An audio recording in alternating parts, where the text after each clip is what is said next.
দর্শক, ম্যাট্রোসান to the পয়েন্টের সকলকে স্বাগত জানাচ্ছি। আমি সোমা ইসলাম। ছাত্র জনতার এক দফা দাবি ছিল, এক দফা দাবির বিজয় হয়েছে।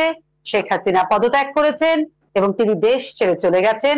সেনাবাহিনী প্রধান দেশের শান্তি এবং দেশের মানুষের যেন কোনো ধরনের জানমালের ক্ষতি না হয় সে বিষয়ে দেশের শান্তি ফিরাতে দেশের মানুষকে শান্ত হবার আহ্বান জানিয়েছেন।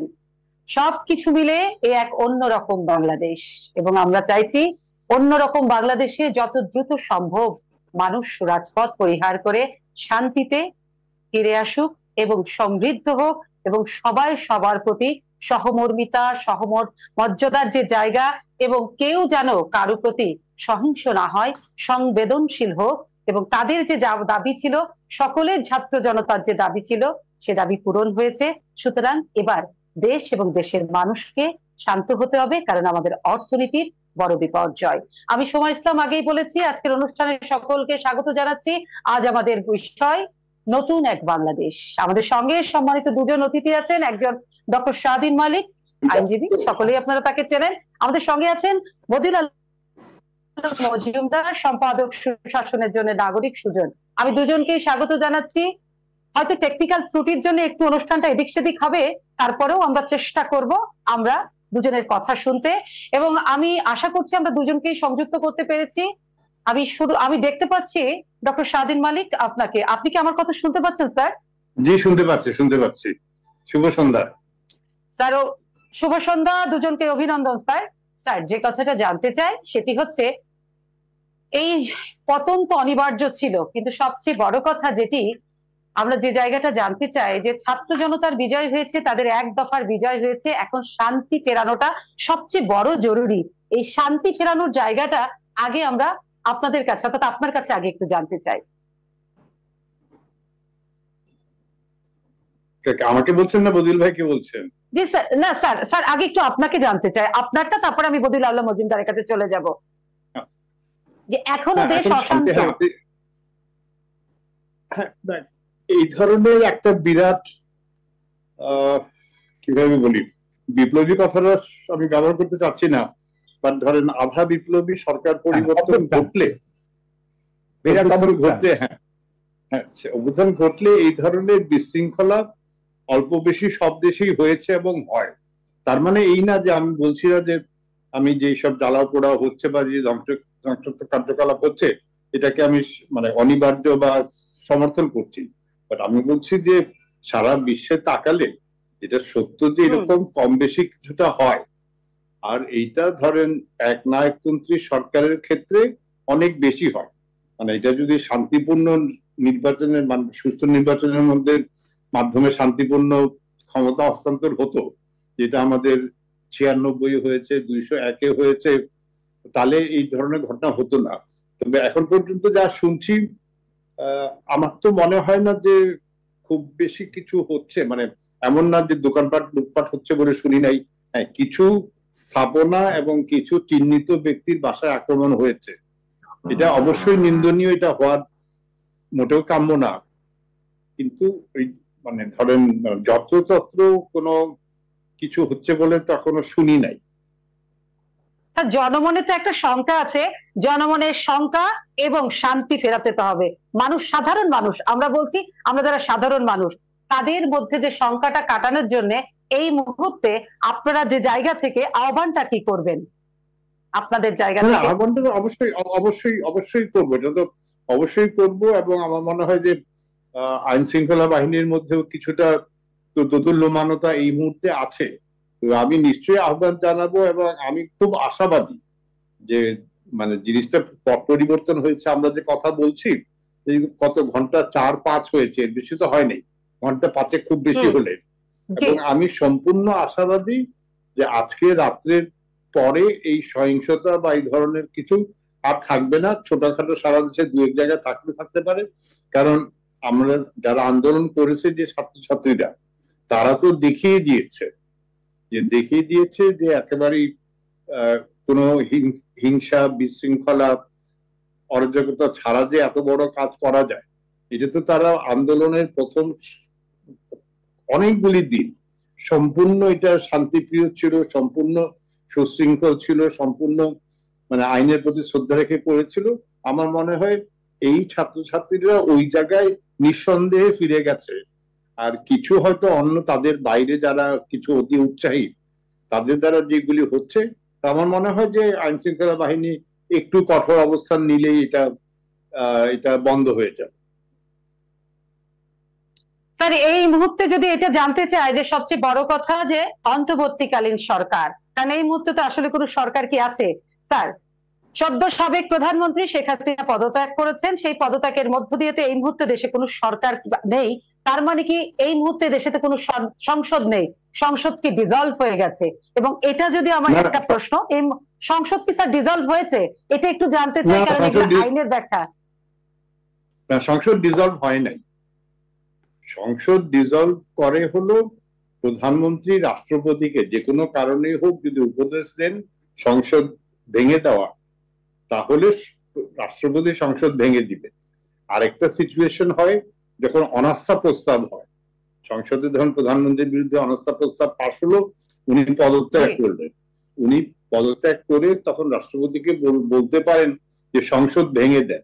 কিন্তু যেটা কেউ খেয়াল করে না, আমাদের সংবিধানের 57(2) অনুচ্ছেদে লেখা আছে যে অনাস্থা প্রস্তাবে পরাজিত হয়ে প্রধানমন্ত্রী পদত্যাগ করে রাষ্ট্রপতিকে সংসদ ভেঙে দেওয়ার উপদেশ দিলেও রাষ্ট্রপতি যদি মনে করে যে অন্য কোন সংসদের উপরে সংখ্যাগরিষ্ঠ সংসদের আস্থা আছে, তাহলে রাষ্ট্রপতি প্রধানমন্ত্রীর উপদেশ উপেক্ষা করে ওই সংসদের অন্য কোনো ব্যক্তিকে প্রধানমন্ত্রী করতে পারবে। শেষ কথা হলো যে সংসদ ভেঙে দেওয়ার এখতিয়ার হলো রাষ্ট্রপতি। রাষ্ট্রপতি ওই তার ক্ষমতা তো এখনো প্রয়োগ করেন নাই, অতএব সংসদ ভেঙে যায় নাই, সংসদ এখন অধিবেশনে নাই। তাহলে স্যার যে সংসদের সংসদ সদস্যরা তারা কি এখনো সংসদ সদস্য আছেন? এবং যারা এই সরকারের অর্থাৎ এই সরকারের যারা মন্ত্রী ছিল তারাও মন্ত্রী কি আছেন এই মুহূর্তে? সংসদ সদস্যরা আছেন, মন্ত্রীরা নাই। কারণ বলা আছে যে প্রধানমন্ত্রী পদত্যাগ করলে পুরো মন্ত্রিসভা পদত্যাগ করেছেন বলে ধরে নিতে হবে।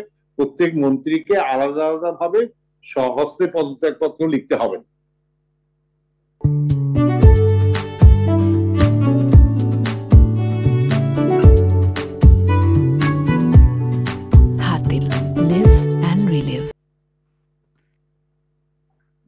স্যার আমার কথা কি শুনতে পাচ্ছেন? হ্যাঁ শুনতে পেয়েছিলাম, মানে শুনতে পাচ্ছি স্যার। জি স্যার, আমি যে প্রশ্নটা আপনার কাছে রেখে দিচ্ছি, তার মানে আপনি বললেন সংসদ এখনো ডিজলভ হয়নি, সংসদ সদস্যরা সংসদ সদস্যই আছেন, কিন্তু যারা মন্ত্রী ছিলেন এই সরকারে তারা মন্ত্রী আর নেই, তাদেরকে স্বহস্তে মহামান্য রাষ্ট্রপতির কাছে তাদেরকে তাদের মন্ত্রিত্ব ইস্তফা পদত্যাগপত্র জমা দিতে হবে। এই তো স্যার, এটাই তো হবে না, হবে না, না না হবে না। একটু প্রধানমন্ত্রী পদত্যাগ করলে তারা সবাই পদত্যাগ করেছে বলে ধরে নেওয়া হবে। আচ্ছা, কিন্তু স্যার এখানে প্রশ্ন, সদ্য সাবেক প্রধানমন্ত্রী শেখ হাসিনা পদত্যাগটা কার কাছে করলেন?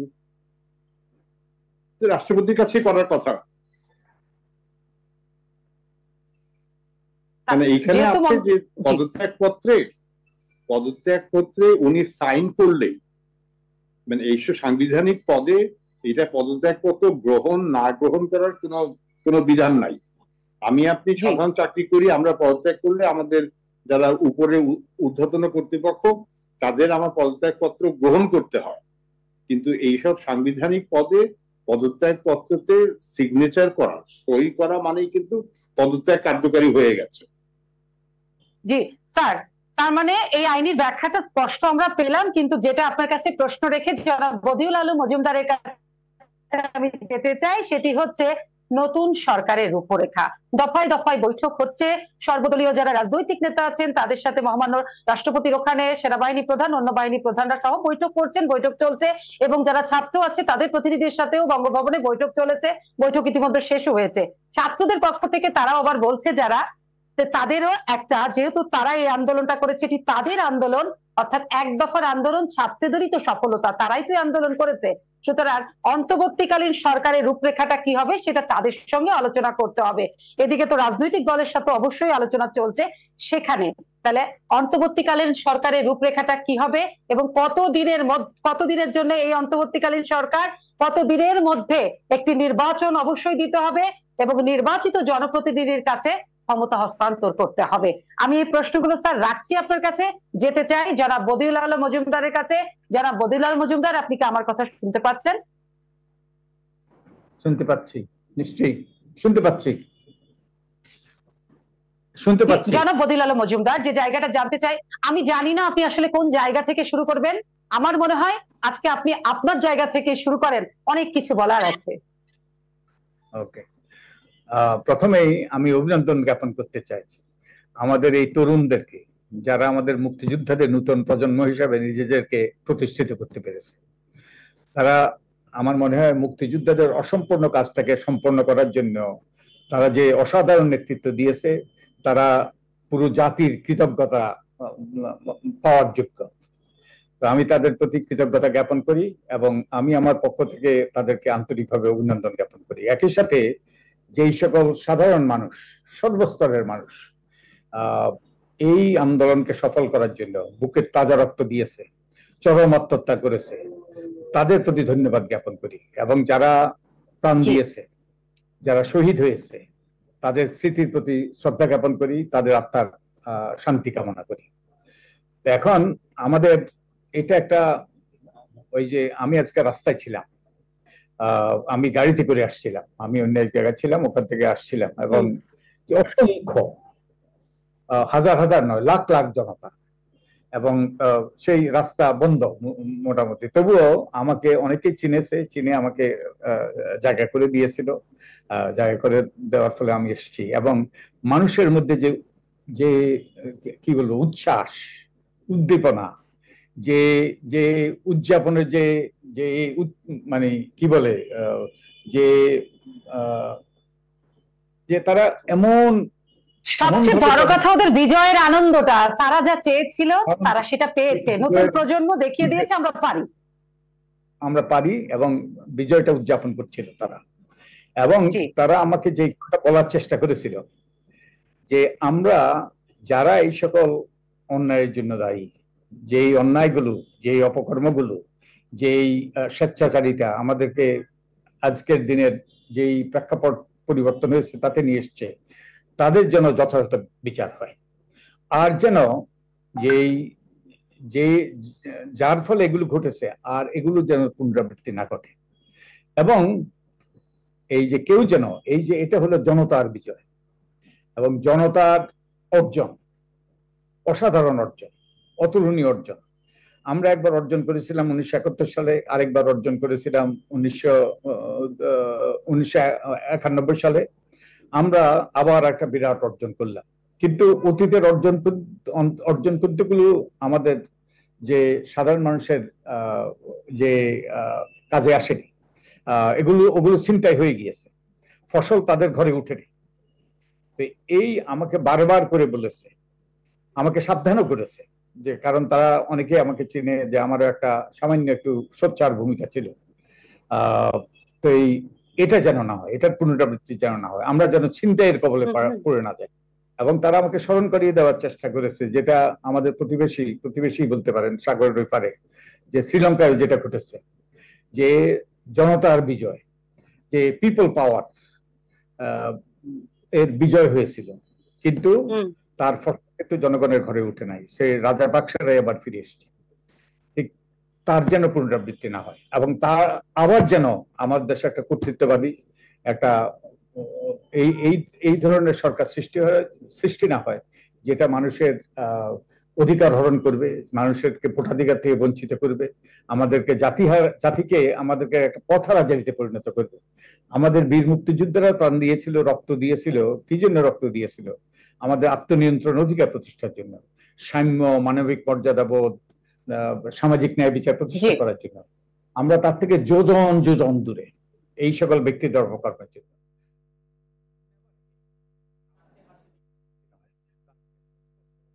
সেভাবে করেছেন, ইনস্টিটিউশন গুলোকে ধ্বংস করেছেন। তখন আমরা বলেছি, তখন তো একটু আস্তে আস্তে বলেছি, এখন একটু পরিষ্কার বলতে চাচ্ছি যে আমার লেখাতে আমি বলেছি ইনস্টিটিউশন গুলো ধ্বংস হচ্ছে, কোনো ইনস্টিটিউশন নেই। আপনি দেখেন শুধু নির্বন্ধ অনুরোধ, never again, never ever sir আপনি এগেইন। বারবার কিন্তু জনাব মজুমদার আপনি হামলা নিয়ে যারা ছাত্র জনতার উপর হামলে পড়েছিল তাদেরকে প্রত্যেকটা জায়গা থেকে তারা প্রতিরোধ করেছিল, তারা আশ্রয় নিয়েছিল। গতকালকে আপনারা দেখেছেন ধানমন্ডিতে এই ফ্যাসিস্ট সরকারের শেখ হাসিনার কার্যালয়ে যে তারা অবস্থান নিয়ে কিভাবে ধানমন্ডি জিগাতলায় কিভাবে প্রচুর শিক্ষার্থীকে হত্যা করেছে, সেখানে তারা প্রতিরোধ করেছে।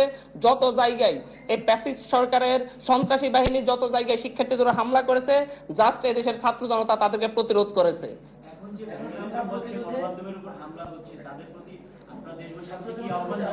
আমি বৈষম্য বিরোধী ছাত্র আন্দোলনের পক্ষ থেকে বিকাল বেলায় একটি লাইভ করেছি, কালকে রাতে একটা ভিডিও দিয়েছি। আমি সকলকে বলেছি, আমরা সবাইকে বলেছি যে হচ্ছে গণমাধ্যমের কর্মীরা আমাদের বন্ধু, গণমাধ্যমের উপর কোথাও হামলা নয়, গণমাধ্যম আমাদের তথ্যগুলা তুলে ধরছেন। তবে একটা বিষয় আমি পরিষ্কার করতে চাই, গণমাধ্যমের উচ্চ পর্যায়ের যারা আছে, যারা বিভিন্ন চেয়ারম্যান ছিল বা ইয়ে ছিল গণমাধ্যমের, তারা বারবার এই ফ্যাসিস্ট রেজিমের পক্ষ নিয়েছিল, যার কারণে হয়তো তারা ক্ষুব্ধ হয়েছিল। কিন্তু আমরা বারবার বলেছি এই মাঠ পর্যায়ে যারা কাজ করতেছে এবং গণমাধ্যমের যে অফিসগুলো, এটা কারো একক মালিকানাধীন নয়, এটা আমাদের রাষ্ট্রের সম্পত্তি। এই রাষ্ট্রীয় সম্পত্তিকে রক্ষা করতে হবে এবং এই দেশের গণমাধ্যম কর্মীরা যারা মাঠ পর্যায়ে কাজ করে তারা আমাদের সাথে অত্যন্ত আন্তরিক এবং তারা আমাদের প্রত্যেকের নিরাপত্তা, তারা আমাদের প্রত্যেকের নিউজগুলো অত্যন্ত আন্তরিকতার সাথে কভার করে। সেই ক্ষেত্রে আমরা সকলকে বলেছি কোনো গণমাধ্যম অফিসে হামলা নয়, কোনো গণমাধ্যম কর্মীর উপর হামলা নয়, তাদের নিরাপত্তা নিশ্চিত আমরা ছাত্র জনতাই করব। এবং এখান থেকেও সম্মতি শাসন প্রতিষ্ঠার পথ উন্মুক্ত হয়, সেই সেই দায়িত্বটা পালন করে, সেই ব্যবস্থাটা নিশ্চিত করে তারা একটা নির্বাচন দিয়ে তাদের যার যার অবস্থানে ফিরে যাওয়া দরকার।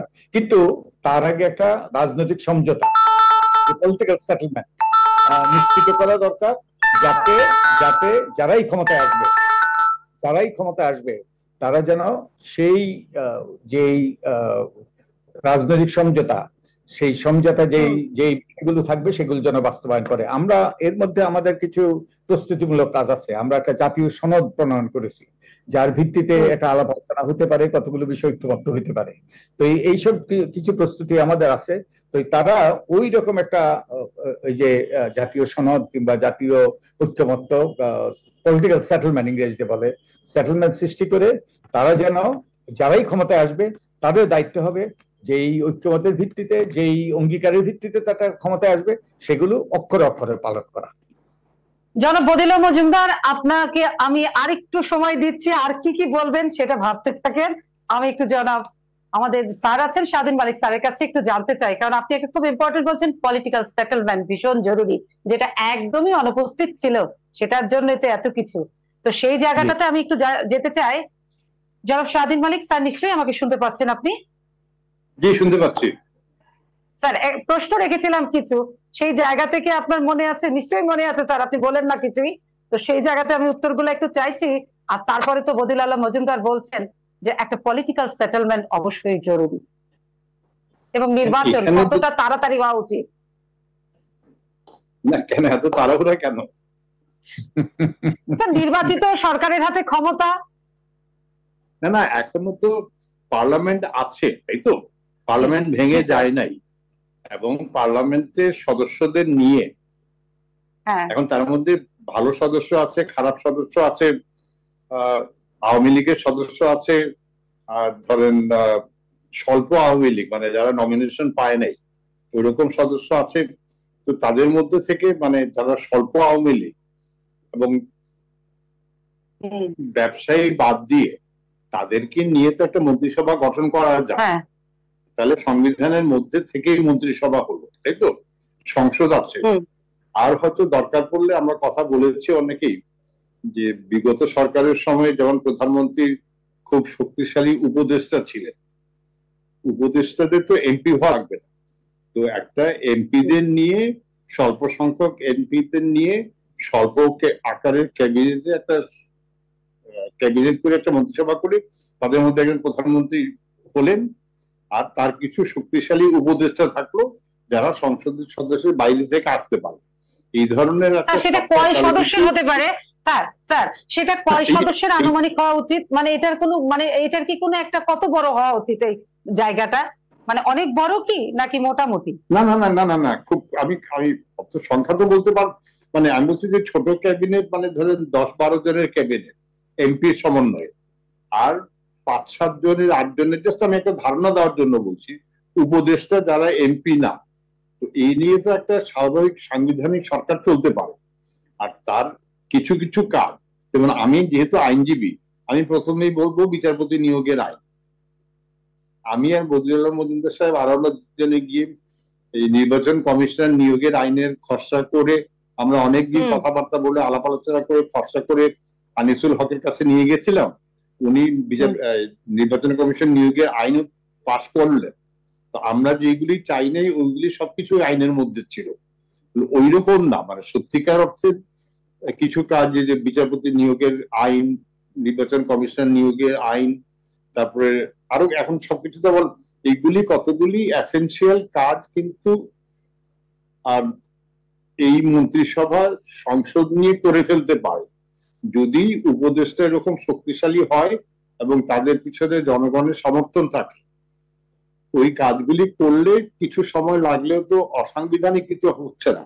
এখন অন্তর্বর্তীকালীন মানে সরকারের কথা আজকে সেনাপ্রধান বলেছেন, উনি কি অর্থে বলেছেন আমি বুঝি নাই, কিন্তু আবার অন্যদিকে হলো কি একেবারে নির্বাচিত প্রতিনিধিদের বাইরে গিয়ে, মানে আগে যেমন মার্শাল ল ডিক্লেয়ার করে নির্বাচিত প্রতিনিধিদের বাইরে গিয়ে 8 জন 10 জন 20 জন যত ভালো মানুষই হোক না কেন, সেটা কিন্তু একেবারে সংবিধানের বাইরে হবে এবং সংবিধানের সাথে সম্পূর্ণ বিচ্ছেদটা এইটা ইন দ্য লং রান, মানে এটা পরবর্তী ফলাফল কখনো ভালো হয় না। তখন ইট উইল গিভ লাইসেন্স, এরপরে অন্য সেনাপ্রধান আসলেও একটা কিছু গন্ডগোল হলে সে ক্ষমতা নিয়ে নিবে এবং নিজের খেয়াল খুশি মতো লোক নিয়ে সরকার গঠন করবে।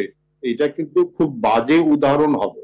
ওই জন্য আমার এই মুহূর্তে চিন্তা হলো যে যতটুকু সংবিধানের মধ্যে থেকে, এই বর্তমান সংসদের মধ্যে থেকে 5 জন 7 জন 8 জন যেটাই হোক নিয়ে একটা মানে মন্ত্রিসভা গঠন করা, তার সাথে কিছু বাইরে থেকে উপদেষ্টা নেয়া, নিয়ে সংস্কার কাজগুলি, অবশ্যই এটা বদিউল্লাহ মজুমদার ভাই যেটা বলছিলেন যে সব পক্ষের সাথে কথাবার্তা, ছাত্রদের সাথে কথাবার্তা বলা, রাজনৈতিক দলের সাথে সবার সাথে কথা বলা, বলে টলে যাতে একটা